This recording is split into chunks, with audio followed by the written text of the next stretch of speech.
Yung mga kapatid, may nag-comment dito, sabi niya, sayang lang, hindi ka maliligtas ng relihiyon at mabubuting gawa. Ano yung makakapagligtas sa akin? Kung hindi yung relihiyon at mabubuting gawa, ano? Pag may nakita ako dyan, gusto ko, pagsasapakin ko na agad, pengaw, 5. Pak! Ayun yung makakapagligtas sa akin. Tapatin mo ako, boy. Ano?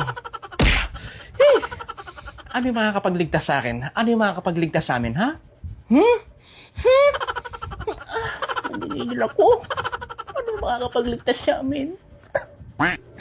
Hindi relihiyon. Hindi yung mabubuting gawa. Ako ang masama. Ikaw ang mabuti.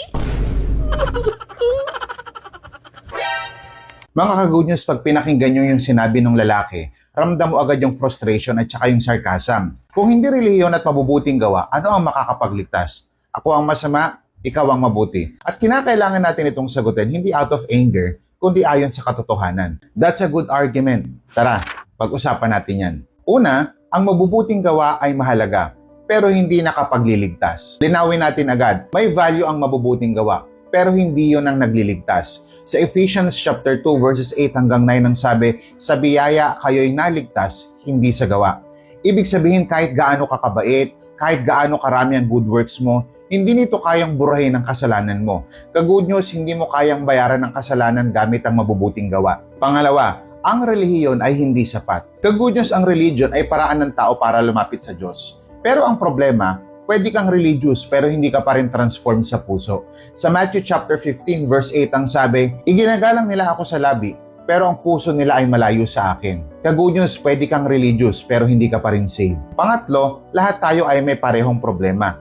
Yung tanong ng lalaki, ako ang masama, ikaw ang mabuti, ang sagot ng Bible, hindi ito comparison. Sa Romans chapter 3 verse 23 ang sabi, ang lahat ay nagkasala. Ka-good news, walang exempted, walang masangat. Lahat ay nagkasala, ikaw at ako. At lahat tayo ay nangangailangan ng tagapagligtas. Hindi ito laban ng mabuti at masama. Lahat tayo ay kinaposa sa harapan ng Diyos. So sino ang makakapagligtas? Ito ang malinaw na sagot. Hindi religion, hindi mabuting gawa. Si Kristo. Sa John chapter 14 verse 6 ang sabi, ako ang daan. Sabi yan ni Jesus Christ. Siya ang walang kasalanan, siya ang namatay para sa kasalanan, at siya ang muling nabuhay. At ang kaligtasan, tinatanggap sa pamamagitan ng pananampalataya sa Kanya. Ka-good news, hindi ka nililigtas ng ginagawa mo. Nililigtas ka ni Kristo. So mga ka-good news, maging malinaw tayo, hindi ito insulto, hindi ito pagmamataas. Ito ay malinaw na diagnosis ng Bible.